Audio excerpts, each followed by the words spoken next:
Hello guys, welcome back to my YouTube channel. In today's video, I'm going to show you how to download Roblox Studio. So as you probably know, Roblox Studio is how you can make Roblox games. So first of all, you can just come to the Roblox site like this.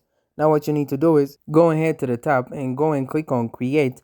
Now you can go to the tab, hover over learn, and you want to go and click on engine. Come over to the left here and you want to go and select Roblox Studio. Then you want to go and select Studio Setup. Now you can scroll down and you can go and see the system requirements. Make sure you go and meet them. And what you can then do is scroll down and we can see the option download studio. So what you can do is go and click there and it's going to go and say checking for Roblox Studio. And what I can do is go and click on download studio. It says it wants to open up the application. You can click on open up Roblox there and it may then go and start installing it. Otherwise, you need to click on download studio and you will then go get the installer and you can find that in your downloads. But in my case, it's already installing. It will then say starting and it should go and load like so.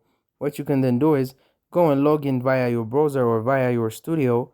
After you successfully logged in, you can come over to the left and go and get started. Thank you guys for watching this video. If this video was helpful, don't forget to like and subscribe to my YouTube channel.